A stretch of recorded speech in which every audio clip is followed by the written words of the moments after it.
Hi, this is Lee Solden, video number 6 in my series to teach you Tagalog, specifically Filipino. Okay, now I can get into my system, watch the other videos. In the comments, you'll see links to all the previous videos. Okay, this is going to be starting with story number 8, which starts at 5:05 on the video that I'm helping you with here. I have the link to the video here. First, I'm going to read the ear tuning syllables for story 8. Mawalang, galang lang, gusto ko sana ng espesyal na burger set.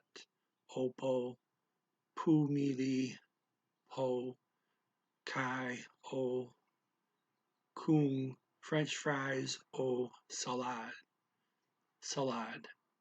Okay, pumili naman po kayo ng inumin. Coke. Okay. Sentence 1.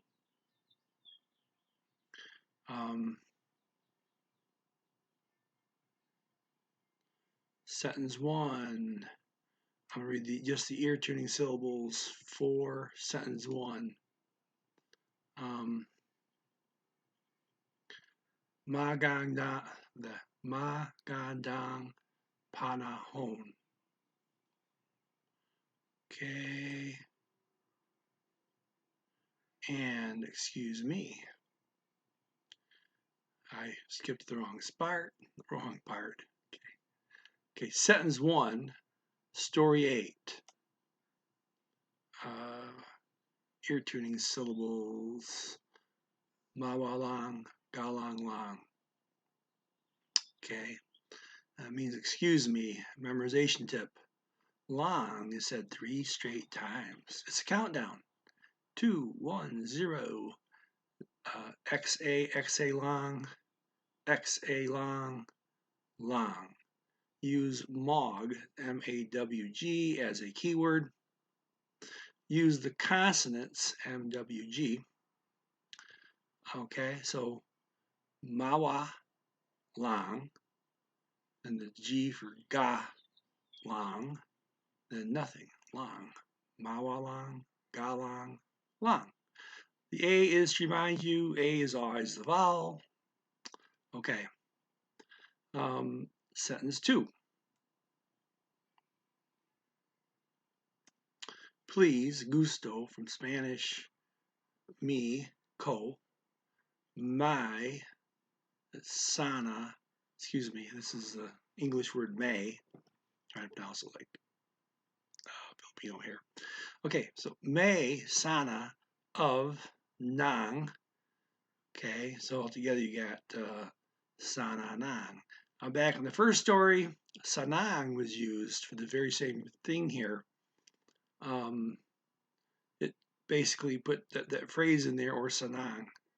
It changes, it pleases me, to the more polite, it would please me. Okay, so sana can be translated as I hope. So sana nang could be translated as I hope of. Okay, but you can just think of it as a subjunctive marker. You know what that means? Okay, puts a little bit of doubt. I would like, if you got time to give it to me, right? Otherwise, maybe it's not that so important to me. Okay. Okay. Next word is special. Especial. Compare that to the Spanish especial. Okay. Na is a connector to burger set, borrowed English. The special burger set, na is connecting and showing that the burger set is what is special. Okay. Ear tuning syllables. Gusto ko sana ng special na burger set. Okay. 3. Yes, opo. Form of yes, oo, mixed with politeness marker, po, opo. Could you say it's an abbreviation of oopo? Opo. That's the ear tuning syllables opo for that sentence. Sentence 4. Select pumili. It's a command form. Go ahead and select pumili. Okay.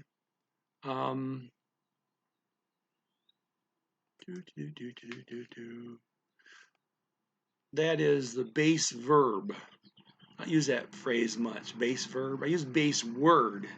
Okay. Verbs come from a base word, but what is a base verb?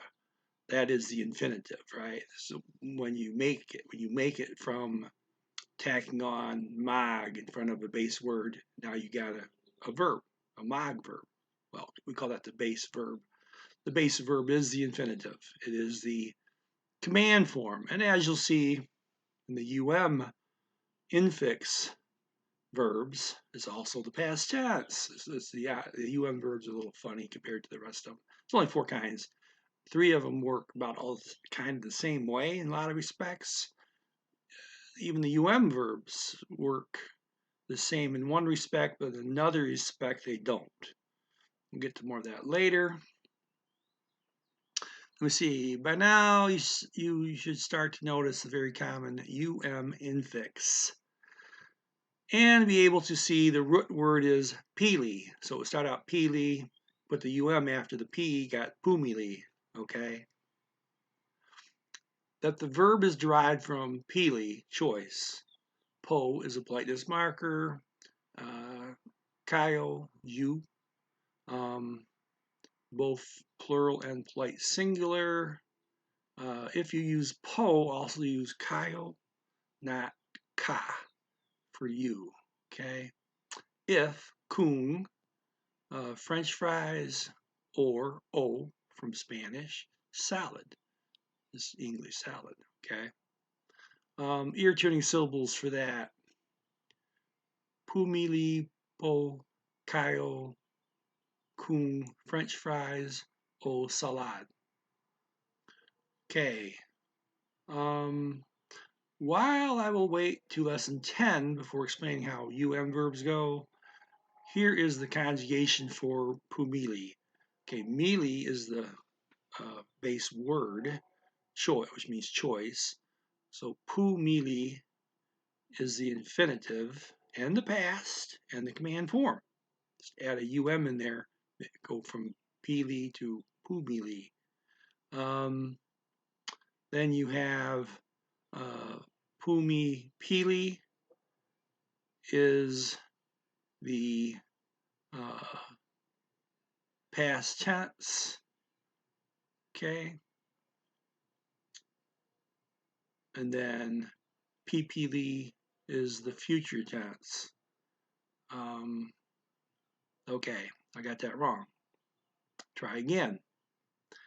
Pumili is the base verb, which is also the past in the verbs, okay? So the next thing you have here, pumipili, is the present tense. Because I did the past tense, it's pumili, same as the infinitive, okay? So the present tense is pumipili. Okay. The present tense being one of the murkier tenses, you double. So you from pili, you go pipili. And then add in the right after the first of the p's. So it comes out pumipili. At first you look at it and go like, wait a second, did they only double the I here? No, they doubled the PI, but then they put the infix in there, and it looks like, kind of at first glance, that they're only doubling the I. No, the P got doubled. It's at the front of the word. Okay, got moved to the front of the word where the infix got put in there. Okay, so that's the present. Now this is the verb, so there is no trigger that tells you, hey, action started. It's nothing like that in this type of verb, the infix verb. So again, for past tense, which that's a started form, you have obviously started if you finish it, right? there is nothing, couldn't possibly be a signal because the past tense is the infinitive, right? Okay. Then you get to the present tense, that um infix just stays there, nothing happens with it, and you only double the pi. Okay, so it's pu, mi, pili. Now I get to the future tense. Here's another odd thing about the infix family of verbs. In the future tense, the just disappears altogether. There's no infix of any kind. You simply double in front. So from pili becomes pipili, and you're done. Okay? So when you see something has doubling in front, such as pipili, and you don't see any kind of infix anywhere, consider that, hey, it's probably future tense for a type verb. Okay. And I'll go more again, chapter 10. I'll go more in depth into verbs. Okay, everything will be covered from here to there almost, but I'll do the whole thing together in chapter 10. Nothing new in this sentence 5. Irritating syllables are salad. Okay. 6, nothing new, just okay for the irritating syllables. Okay. Sentence 7. Choose pumili, likewise naman, and politeness marker po, you, kayo, of, nang, and it's really an object marker here because it's saying choose the drink. The drink is the object being chosen, right? So nang, the drink, the word for drink is inumin. Okay. Note, nang inumin is considered a noun phrase because it's the phrase in which the object is found. Okay. And talking again about the ang, nang, and sa clauses. Kind of like subject, object, location. Okay. Irritating syllables for sentence 7. Pumili naman po kayo ng inumin. And sentence 8, nothing new there. Irritating syllables, Coke. Okay. That's it for story 8. Story 9 starts at 5 minutes 43 seconds. Irritating syllables for story 9. Nayon ay wa tayon ang cake. Una paghaluin ang mantikilya at asukal. Tapos magdagdag ng dalawang itlog at paghaluin ng mabuti. Magdagdag ng harina at dahan-dahan itong haluin. Ilagay ito sa oven at lutuin ng 50 minuto ganoon kadali. Okay, and I got a link again here to the audiobook that I'm helping you with. Okay, sentence 1. Okay.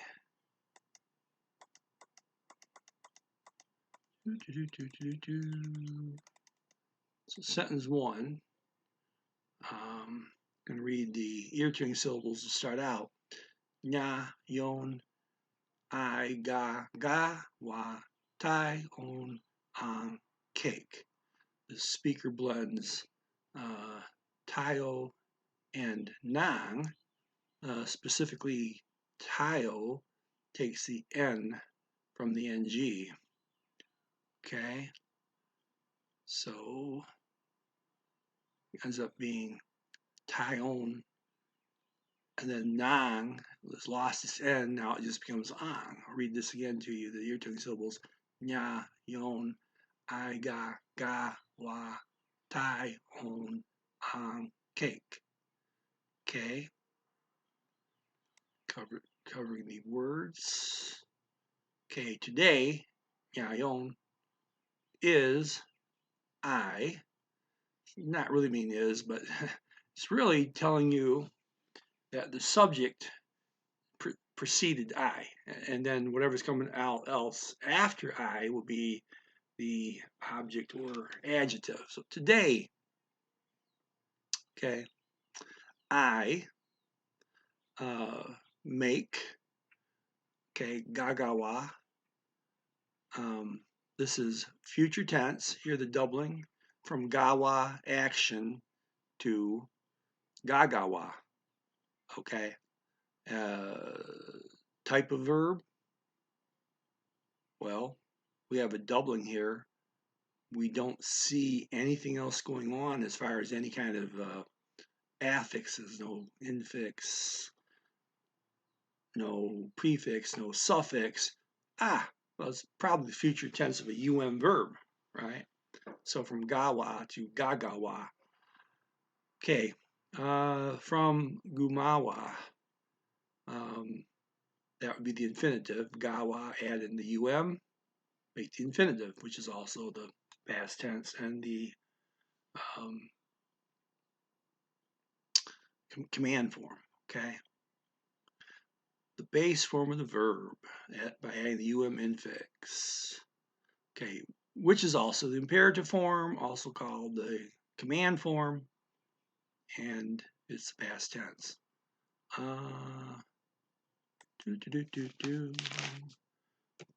Excuse me.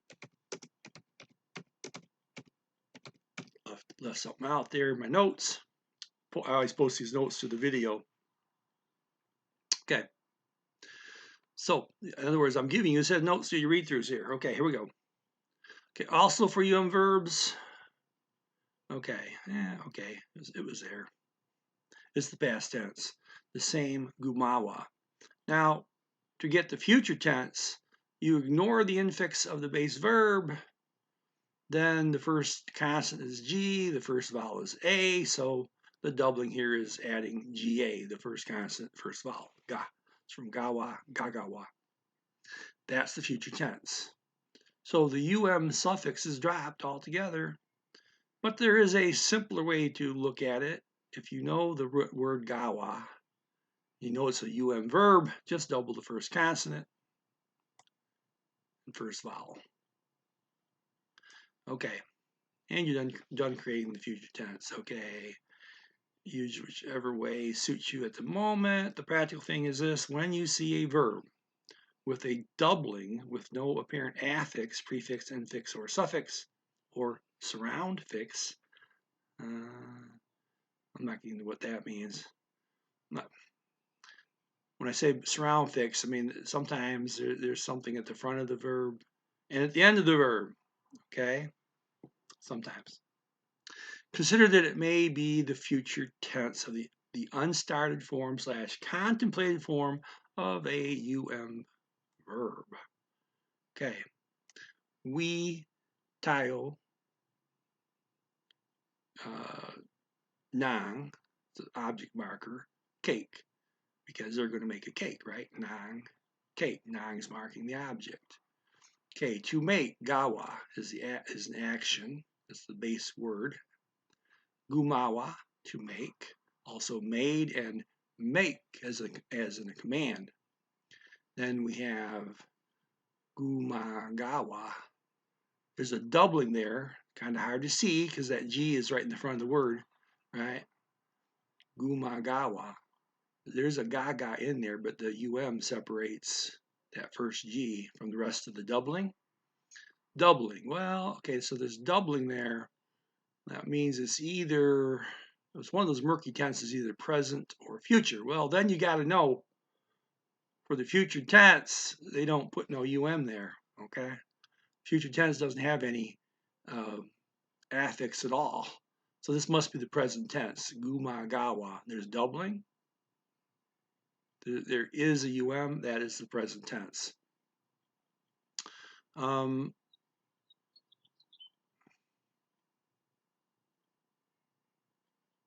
then future, gagawa. So from gawa, just double the ga to gagawa. You got the future. Okay. I got something in here. I'm going to skip it. I think it's a little confusing. Leave it in my notes. It's about another way you can look at the UM. They talk about making other tenses from the future tense, which makes sense. But in general, I tell you, probably learn how to do everything from the base word. Okay. Especially if my memory tricks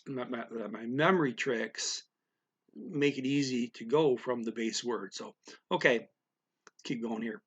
While on the subject of verbs, the base form is, that's the base form of the verb, okay, as well as the command form, always the infinitive form, okay, that includes with UM verbs, okay. Now, with the UM verbs, it's also the past / completed action form, okay, and only the UM. The other ones have separate past tenses, okay. The infinitive form, base form, is used like many languages when it comes after another verb. Okay. And more on verbs. We have only seen cases where the root word starts with a consonant. When we come across one that starts with a vowel, the doubling is only of that first vowel. Also, UM becomes a prefix in this case rather than an infix because there is no first consonant to put the UM after, okay? So it becomes a prefix, okay? And it goes in front of that double vowel.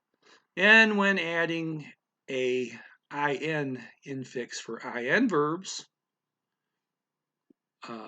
or adding an NI infix for I verbs, which you haven't seen yet, the same thing goes. Those infixes become prefixes instead in cases where the base word begins with a vowel.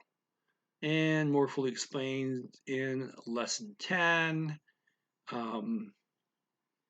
Okay, and there's some more rules you got to learn. Okay, so this is kind of get you the start of some of this stuff.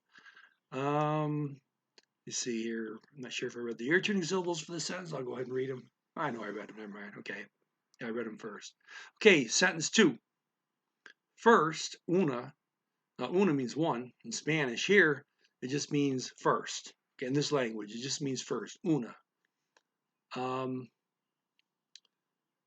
So it's kind of a misborrowed word, and it's understandable, but it's only used for first. So one. Let's do this. Okay, una gets mixed. Gets mixed is paghaluin. Okay, that's the infinitive. And the command form as here. Okay. Okay, command form. The infinitive is always the command form, right? This is IN verb. This pog here is not not a separate type of verb, okay? But it's a prefix that throws in a slight complication in how you make the verb, okay? I'll just read this here.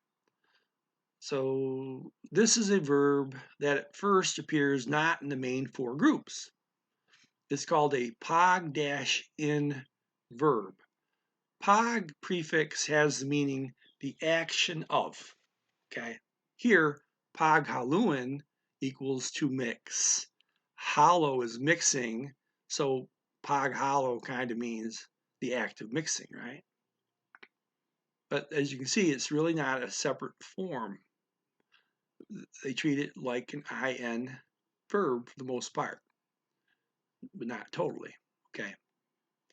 Okay, to add the IN suffix where there is an O in the root of the word, such as hollow here, typically in the last or second to last syllable, it gets changed to a U. Then add the IN suffix. And we've seen a couple cases in the first 12 lessons here where the last letter of the base word was an A, and that A got dropped to add the IN. So I'm not sure if that drop in the A is a rule. I haven't seen enough verbs yet to see if that's a strong pattern. But I do know that changing the O to a U is a rule, okay? So this forms the infinitive base verb for IN verbs. So an IN verb takes an IN suffix, goes an IN that goes at the end of the word. And it can change the end of the word a bit as you add the IN. But since this is a POG in verb, sort of, the POG prefix is also added, or you could just say it's there as POG hollow, okay? Okay, the subject marker on, then at equals and, okay, at, I should say. It's not very clear here where I wrote this. Okay, so at equals and. Okay, Spanish is basically used for butter and sugar. Mantequilla a azúcar, butter and sugar. Okay, paghaluin is an IN verb, so it is object based. Now, which ones are object based? The IN verbs and the I verbs. I, by the way, is a prefix. The ones that are subject based are the mag/ma verbs and the infix verbs. Okay. So they're kind of saying that the butter and sugar get mixed. Okay. Still, even though they're saying the butter and sugar get mixed, they're expecting you to do it, so they're still using the command form. Okay. It's like, they're giving you instructions. Hey, the butter and sugar get mixed. Kind of telling you to do it. So they use the command form here, even though it's an object-based verb. Okay. More on pagaluin. Okay. It's not really a new type of verb. Rather, it's a case of a prefix being added to the base word to make a new base word. Then it's conjugated like any other IN verb to an extent. But the POG prefix makes it a bit different sometimes when it comes to doubling at the front. Well, sometimes that doubling at the front, they do it with the base word just like you'd expect. But sometimes they do the doubling with the PA and POG instead, okay? So do I have enough experience to tell you exactly how often that happens? It just happens, okay? So it throws a little twist in when you're trying to remember verbs. You got to think, well, if it's a POG prefix, maybe did they double the first two letters of the base word that the verb came from, or did they double the first two letters of POG, PA, right? So it depends. Are they treating it as a separate prefix, or are they treating it as the base word? They go both ways on this, okay? And let's just keep looking and see what the pattern is over time, okay? So I will go over the conjugation of IN verbs. So you can see how paghaluin varies from that a bit, okay? IN verbs Form the base verb, the infinitive, by adding an in suffix. Okay. When adding the in suffix, an O in the last syllable or second to last syllable changes to U. Or sometimes an A goes away if you add the in on. The infinitive is also the command form, imperative form, as it is in all verbs. In verbs, for the past, the completed, you place an in as an infix right after the first consonant. In other words, the same place that the infix goes, right? So, okay, now, but for the letters Y, L, and R at the beginning of the root, the beginning of the base word, I called it root here in this case, add ni as a prefix instead for those three letters. Okay, so the in suffix is not there as it is for the infinitive form. Okay, so they removed it. They kind of moved it from an in suffix to an in infix, right? Now this is a past we're talking about. It's a case where the action has started. Okay, so we have a signal that the in infix is put there, or maybe it goes to a ni prefix if it starts those three letters I mentioned. And also, if this starts with a vowel, it also goes, the in goes to a prefix.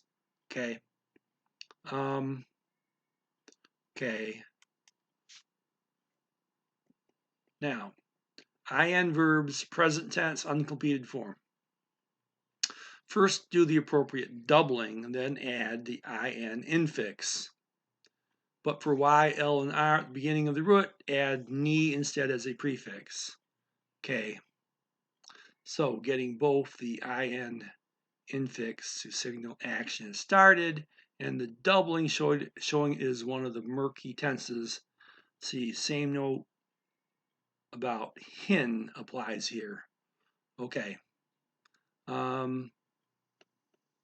If sometimes in verbs go to hin or nin or even han. Yeah, hin, nin, or han sometimes. Okay. That signal that the action started is putting that in infix in. The part about the in going away, it works if it's an in at the suffix, but if it goes to hin or han, it might stay in place. We have to learn that verb by verb. I think mostly, as far as I can see, if it's something other than just in, the suffix stays there. So the signal is only that the in infix is added, or the ni, in the case of those three letters, y, l, and y, l, or r, or an in prefix if the vowel starts the word. Keep going here. In verbs, future, unstarted form. Add the in infix, the in suffix as normal, just like you do for an infinitive. There's no signal here. Okay, there's not going to be an in infix put in, or nor a ni, nor an in prefix, right? No, none of that. This is the future. Hasn't started yet. There's no signal that the action has started. Okay. So for the future, add the in suffix using the same rules as for the infinitive, and also do a doubling in the front of the verb because it's one of the murkier tenses. Okay.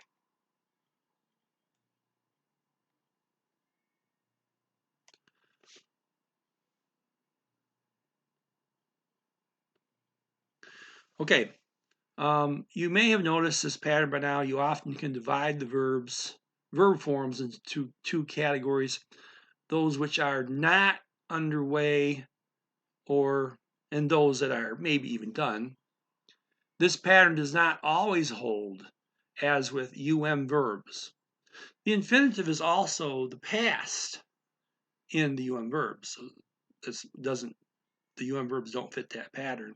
But typically, you can think of the infinitive and the command, which is the command, and the future not started forms as one group, and the present, which is not completed but obviously underway, and the past, which is not just underway, it's done. Okay, in the second group. Okay, so the past and the present in one group, the infinitive and the future in the first group. Okay. Some naming clarifications. Infinitive is often called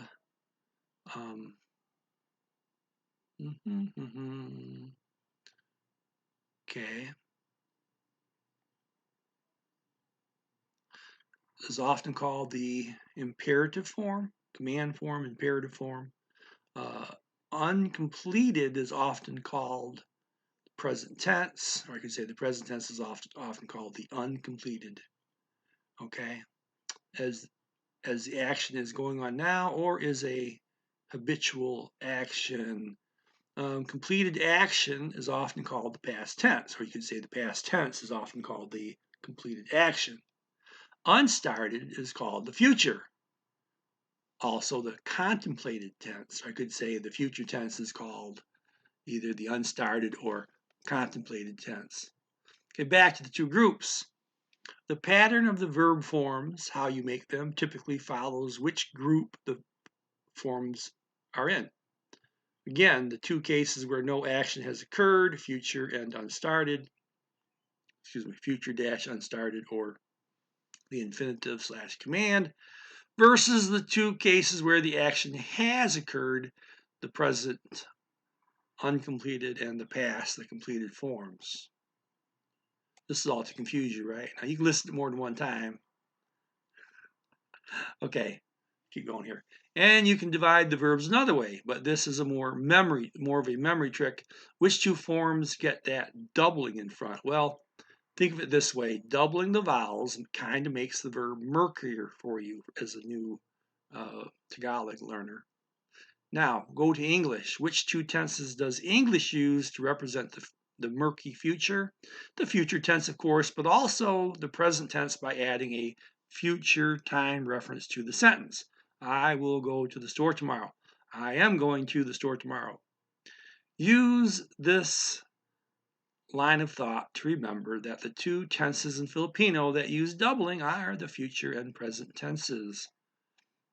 These IN verbs are object or goal focused. What's getting done, not who's doing it. Okay? Okay, so the mixture is getting mixed. There is no actor doing the mixing. Also notice as the IN has multiple points where it is placed, it is not easy for you to identify which is the infinitive form. You basically have to know how each form is created from the root word. In other words, you need experience sometimes to recognize an infinitive, right? Okay, here's the ear tuning syllables for this sentence. Una, pag, haluin, ang, man, ti, kilya, at, asukal. Okay, on to sentence 3. Then, tapos, add, magdagdag, command form, which is also the infinitive form. Dagdag equals extra. So magdagdag means add. Hey, you add something, okay, or to add. Mag makes a verb out of it. It's a command. Mag is used for actor-oriented verbs, as is ma and infix. 2, dalawa plus the ng makes it dalawang for connecting to the next word, egg, eatlog. Okay, eatlog, egg. Eatlog is both singular and plural. So 2 eggs. Okay, there is no plural form of it, and well, they don't really use that anyway. Okay, get more of that later. They actually have they got a manga which you put in front of a word make it plural, right? But they don't need to do that for eggs because egg is already a singular and a plural. Okay. And at gets mixed, pag Halloween. Okay. And again, that's the infinitive form. It's also the command form because you're the one doing it. So even though they're saying it gets mixed, it's kind of like, hey, and it gets mixed. They're telling you to do it, right? Okay. Okay, then you got nang of. You see here, it's just connecting the word good, mabuti, good, mabuti. Says, not sure why this is grammatically needed, but best guess is it's connecting mixing to good. Okay. Watching my time here. Okay, to add, dog equals extra, mag dog equals to add, or add. Nog dog is added. Nog dog. So nog dog is a doubling. The first da. Nog dog is adds, present tense, and mag dog is the future. Okay. Ear-tuning syllables tapos, mag dog, nang dala wang itlog at pag Halloween ng mabuti. Sentence 4. Add mag dagdag subject marker nang flour harina. Let's use the Spanish, but the H is pronounced harina. And at softly dahan dahan equals softness. Okay, dahan means softly. Dahan means softness. Filipino often doubles a word to make a related word. Okay, this plus ng itong gets mixed. Okay, Halloween. Note the pag prefix is not used here.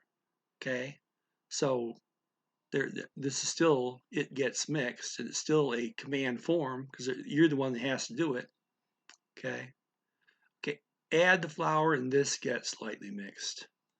Okay, still is the command form, although the object focus, still telling you what to do. Okay, to get mixed, hollow, mixing. Halloween, to get mixed, or mix. Okay, hinalo is mixed, that's the past tense. They're adding in an in infix and dropping the suffix. And you go back to that O ending, which changed earlier, but now the in ending is gone, the O's back. Hinalo, mixed. Hinahalo, mixes. There's a doubling here, hidden by the fact there's an in infix between, separating that H from the rest of the doubling, okay? Then Halloween will mix. Okay, ear-tuning syllables for sentence 4. Mag dog nang harina at dahan itong Halloween. 5. Is placed. Ilage. Okay, from lage, depositing. This is a I prefix is used, which is for object-oriented verbs, as is in. So no actor here. This is the infinitive form, which you have no way of knowing other than knowing the pattern for high verbs, which I will cover below in a bit. Okay, ito, this, in, sa, oven, and at, cook, lutuin. Luto is cooked. Change the O to U and add an in to form the infinitive.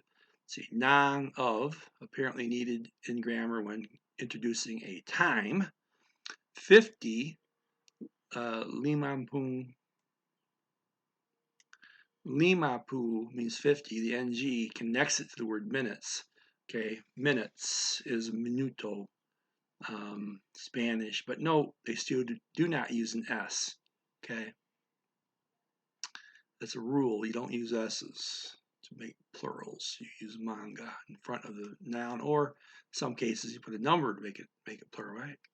Okay, to place is place, verb type I. This is I should say I prefix. La gay is depositing, and ilage is put. Let me see here.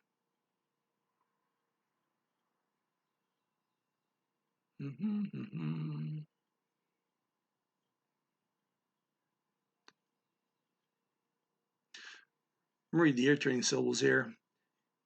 Ilagay, ito, sa, oven, at, lutuin, ng, limam, pung, minuto.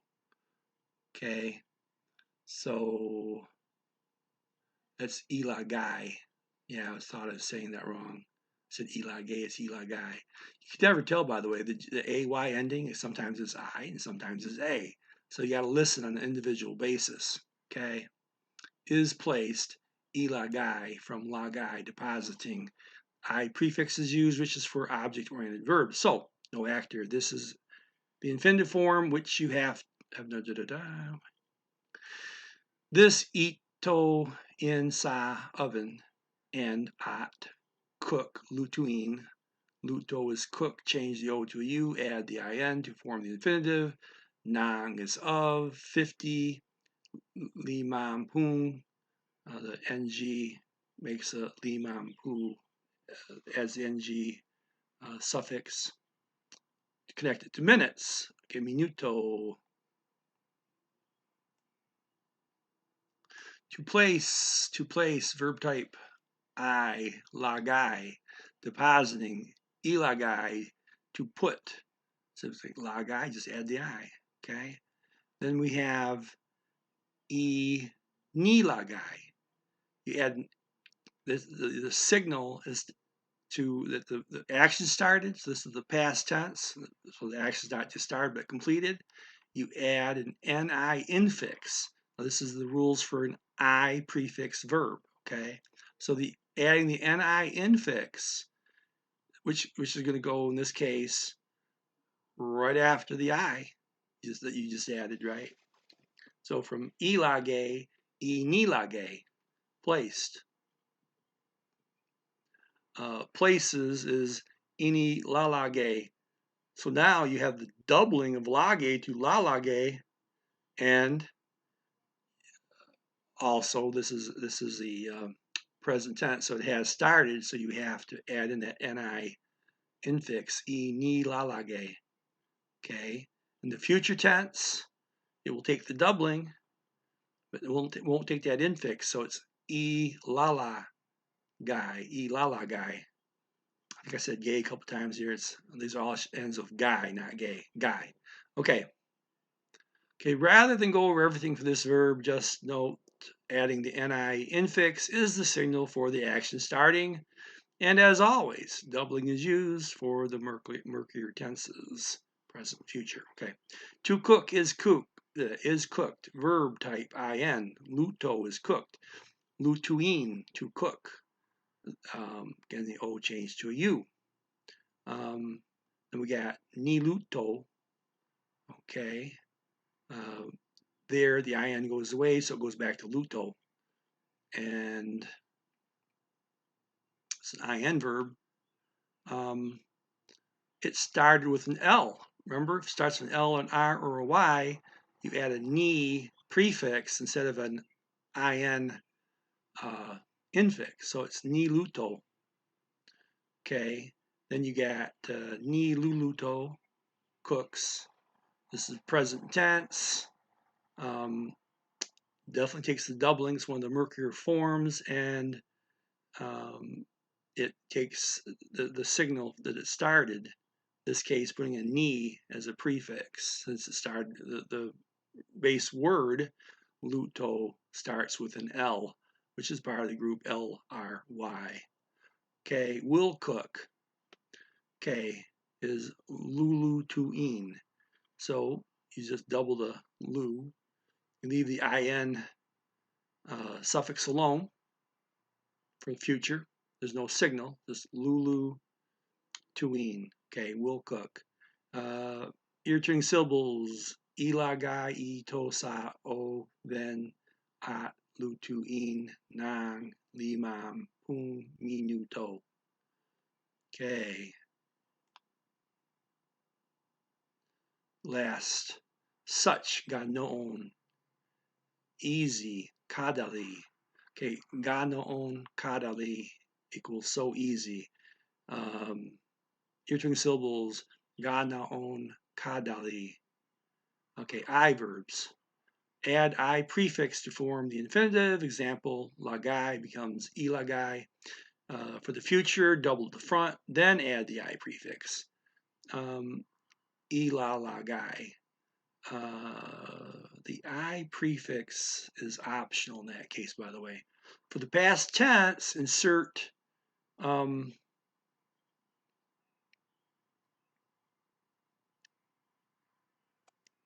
should say, I got that wrong there. Insert ni, okay, after the first consonant. Okay.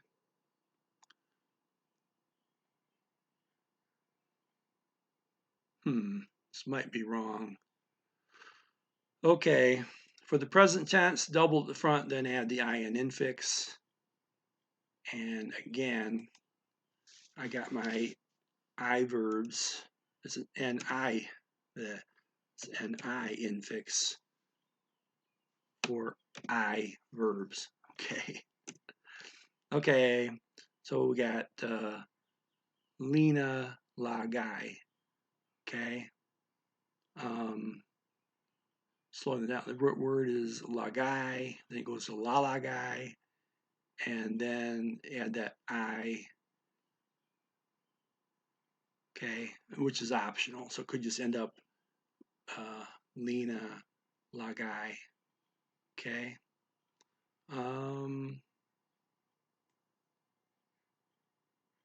Okay, I'm gonna wrap that up right there. If you like this kind of thing, like, share, comment, subscribe.